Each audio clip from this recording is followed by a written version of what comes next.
Essentials of valid meeting, या तो इसको रिक्विजिट्स ऑफ वैलिड मीटिंग भी बोलते हैं। कोई भी मीटिंग को वैलिड करना हो तो तीन चीजों का जरूरत पड़ता है। पहला, प्रॉपरली कन्वेंड, बुलाना, लीगली कॉन्स्टिट्यूटेड मतलब कोरम होना, और प्रॉपरली कंडक्टेड मतलब जो प्रोसीजर मीटिंग शुरू है उसके प्रोसीजर्स। तो सबसे पहले मीटिंग कन्वेन बुलाएगा कौन? Proper authority.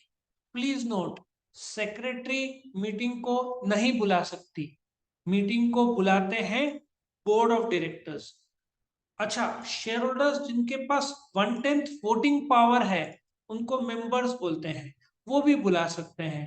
और यदि कंपनी ने नहीं बुलाया तो नेशनल कंपनी लॉ ट्राइब्यूनल या तो किसी के कंप्लेंट पे सेंट्रल गवर्नमेंट भी बुला सकता है। मतलब प्रॉपर अथॉरिटी मीटिंग बुलाने का किसके पास ताकत है?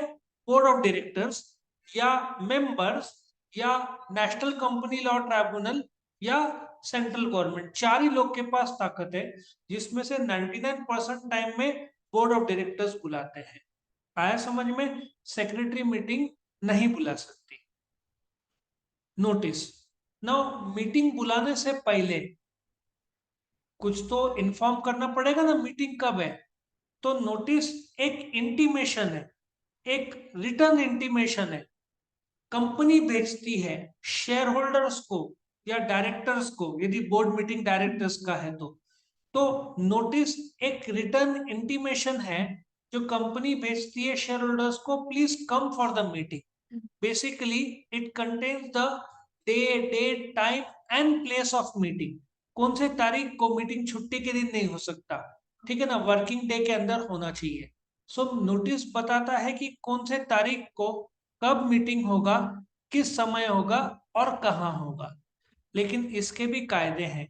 तुमको share holders meeting, share holders के दो मीटिंग होते हैं, एनुअल जनरल मीटिंग और एक्स्ट्राऑर्डिनरी जनरल मीटिंग, ऐसे दो मीटिंग होते हैं। शेयर होल्डर्स का मीटिंग का 21 डेज पहले इन्फॉर्म करना पड़ता है, और डायरेक्टर्स का ये 21 clear days before the meeting. और बोर्ड ऑफ डायरेक्टर्स का मीटिंग, जिसको बोर्ड मीटिंग बोलते हैं, वो 7 डेज पहले तुमको डायरेक्टर्स को इन्फॉर्म करना पड़ता है। आया समझ में? सो बुलाने वाला कौन? Board of directors. कैसे बुलाएगा? नोटिस भेज के। कितने दिन का नोटिस है? 21 डेज पहले। किसको? शेयर होल्डर्स को। डायरेक्टर्स को sorry excuse me, board meeting का कितने दिन पहले? 7 डेज। नोटिस, नोटिस क्या है? एक रिटर्न इंटीमेशन। कौन भेजता है? कंपनी भेजती है। किसको भेजती है? शेयर होल्डर्स को, यदि जनरल मीटिंग है शेयर होल्डर्स का, और डायरेक्टर्स को बोर्ड मीटिंग का कितने दिन पहले? 21 डेज। ये कितने? 7 डेज पहले। कैसे भेजती है? वैसे तो पोस्ट से भी भेजा जा सकता है, लेकिन आजकल कैसे भेजती है? ईमेल से। आजकल कंपनी पहले जो पोस्ट से या कुरियर से भेजती थी बंद हो गया, आजकल कैसे आता है? ईमेल से। और एक्सप्लेनेटरी नोटिस के साथ में कुछ एक्स्ट्रा एजेंडा भी साथ में आता है। सो यदि नोटिस नहीं दिया गया किसी को जानबूझकर तो मीटिंग इनवैलिड माना जाएगा। गलती से पोस्टल डिले या दूसरे कारण से नहीं मिला, ईमेल कुछ टेक्निकल डिफेक्ट हुआ, तो भी तो मीटिंग वैलिड माना जाएगा। आया समझ में? नेक्स्ट, मीटिंग में क्या डिस्कस करने वाले हैं, तुझे पता होना चाहिए कि जब तुझे बुलाया जा रहा है तो क्या क्या डिस्कस होगा। नॉर्मली क्या होगा? Appointment of director, appointment of auditor, declaration of dividend, ठीक है ना, ये सारे चीजें। तो उसको एजेंडा बोलते हैं। एजेंडा मतलब the things which shall be discussed in a meeting. आया समझ में? सो आई होप यू अंडरस्टैंड कि मीटिंग जब असेंबल करते हैं, लोगों को जमा करते हैं, कन्वेनिंग, लोगों को बुलाना है मीटिंग के लिए, तो तीन चीजों का जरूरी है। बुलाएगा कौन? Board of director, proper authority. कैसे बुलाएगा? नोटिस देकर। क्या काम होगा मीटिंग में, क्या डिस्कशन होगा, कैसे पता चलता है? वो एजेंडा में दिया रहेगा। अब मीटिंग शुरुआत होने वाला है, तो सबसे पहले उसको क्या बोलते हैं? Properly constitution. मीटिंग जो शुरू होने वाला है तो सबसे पहले क्या चेक किया जाएगा? कोरम। कोरम के लिए, कोरम मतलब मिनिमम नंबर ऑफ मेंबर्स जो मीटिंग में प्रेजेंट होने चाहिए for the meeting to be legally valid. तुमको कोरम के तीन भाग पता होने चाहिए। एक प्राइवेट लिमिटेड, ठीक है, एक पब्लिक लिमिटेड और एक डायरेक्टर्स का बोर्ड मीटिंग का कोरम, मतलब डायरेक्टर्स का कोरम कितना होना चाहिए। सो लेट अस अंडरस्टैंड इसके बारे में चर्चा। नाउ याद रखो, प्राइवेट लिमिटेड के लिए कम से कम कितने लोग चाहिए? 2 लोग चाहिए। प्राइवेट लिमिटेड के लिए कितने लोग चाहिए? 2 डायरेक्टर, दो मेंबर्स चाहिए, ठीक है। पब्लिक कंपनी में यदि शेयर होल्डर्स 1000 से कम है तो 5, यदि शेयर होल्डर्स 1000 और 5000 के बीच में तो मिनिमम 15 चाहिए, 5000 के ऊपर है तो 30 लोग चाहिए, ठीक है। कोरम मतलब मिनिमम नंबर ऑफ मेंबर जो प्रेजेंट चाहिए। प्राइवेट लिमिटेड कंपनी रहा तो कोरम कितना है? 2। पब्लिक लिमिटेड है और उसमें 1000 से कम मेंबर है तो कितना? 5। 1000 और 5000 के बीच में तो कितना? 15। 5000 के ऊपर है तो 30, ठीक है। और बोर्ड ऑफ डायरेक्टर्स का मीटिंग का कोरम कितना चाहिए? 1/3 और 2 विच एवर इज हायर। आज के तारीख में रिलायंस में 12 डायरेक्टर है, बदलते रहते हैं नंबर, लेकिन आज के तारीख में 12 डायरेक्टर है। 1/3 का 12 कितना होगा? 12/1/3 4।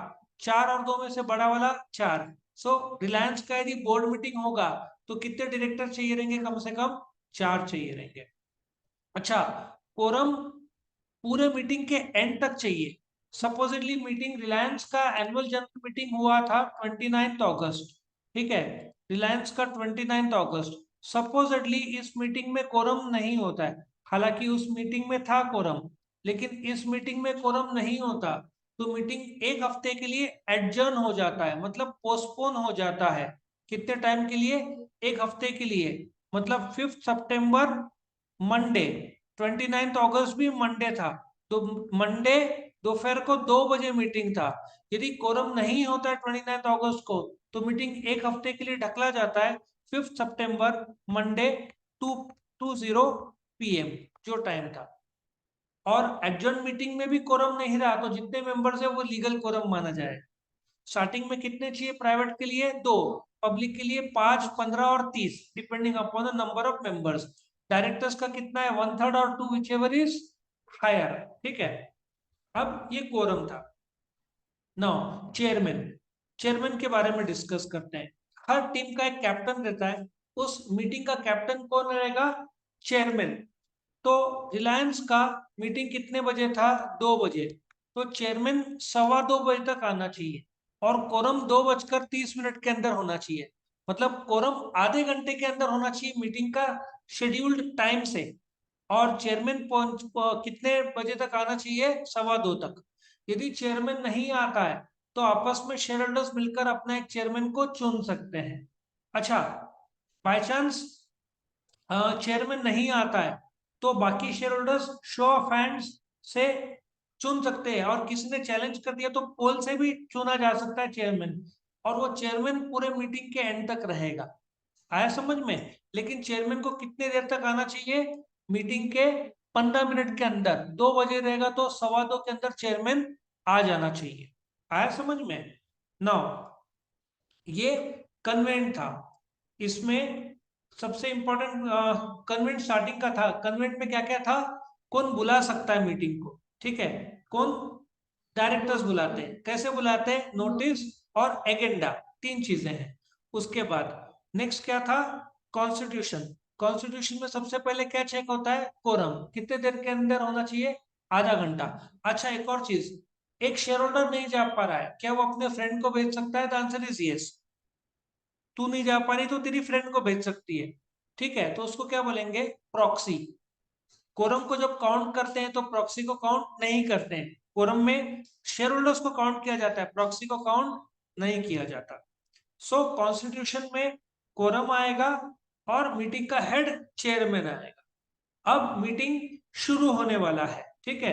कंडक्ट, सबसे पहले प्रॉक्सी। प्रॉक्सी कौन है?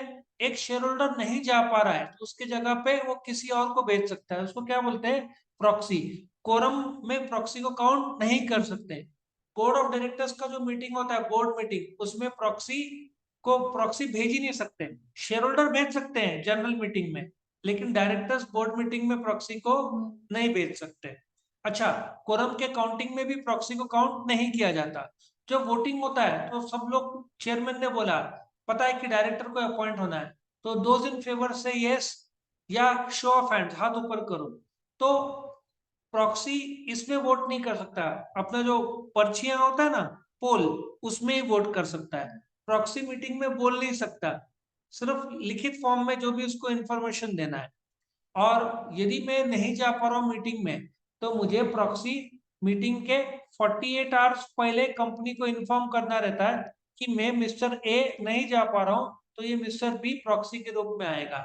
अच्छा, मीटिंग के टाइम में कोई भी शेयर होल्डर कितने प्रॉक्सी आए, कौन प्रॉक्सी, उसका नाम सब पूछ सकते हैं, चेक कर सकते हैं, और वो लिस्ट तैयार कंपनी को रखना पड़ता है। आया समझ में? अच्छा, अभी प्रॉक्सी भी आ गया, कोरम भी आ गया, मीटिंग शुरुआत होगा। तो मीटिंग का शुरुआत होता है, मीटिंग का हेड कौन रहता है? चेयरमैन।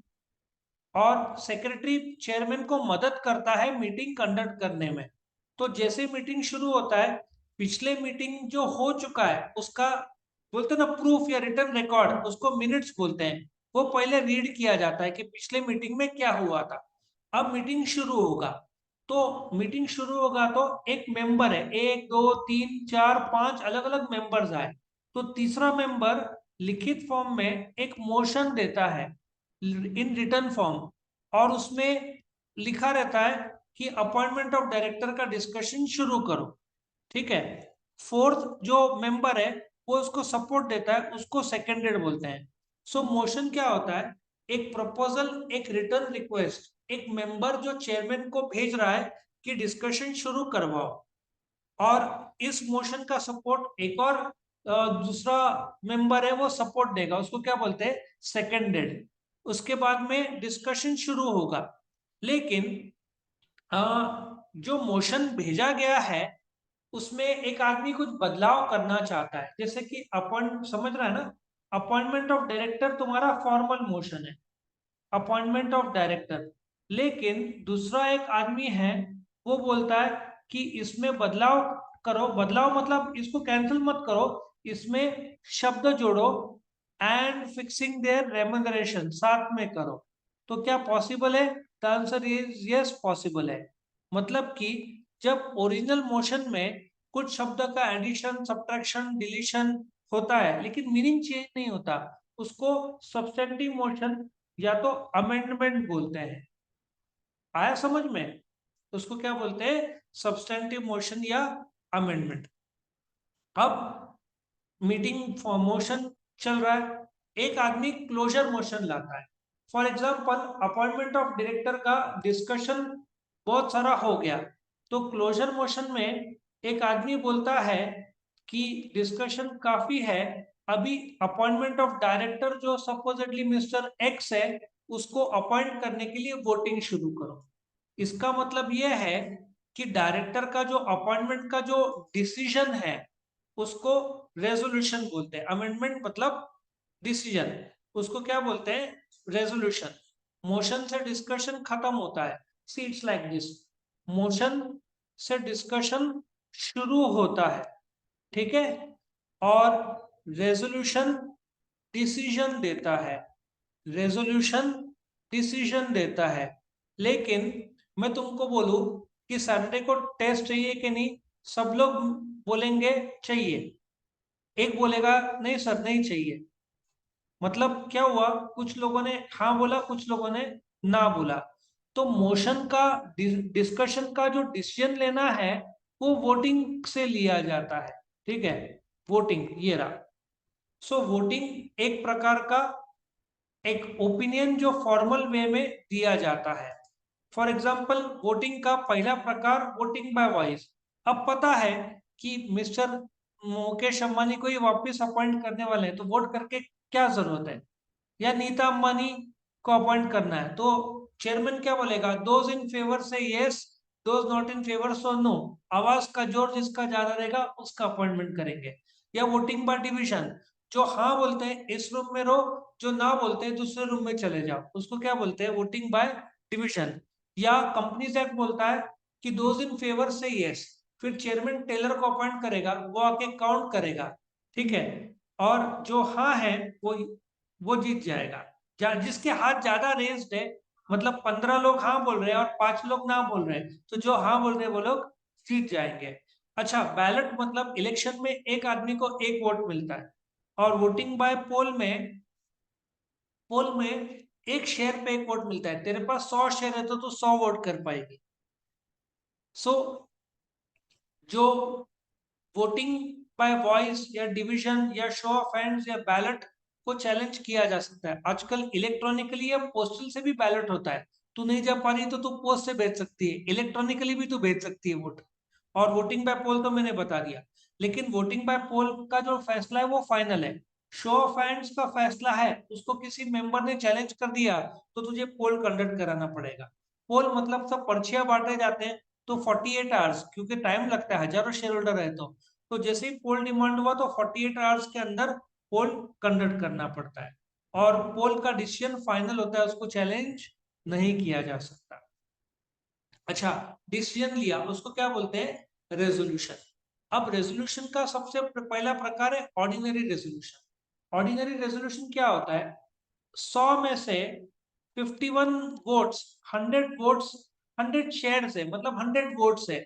51 वोट्स ने बोला कि मिस्टर ए को अपॉइंट करो, तो मिस्टर ए अपॉइंट हो जाएगा।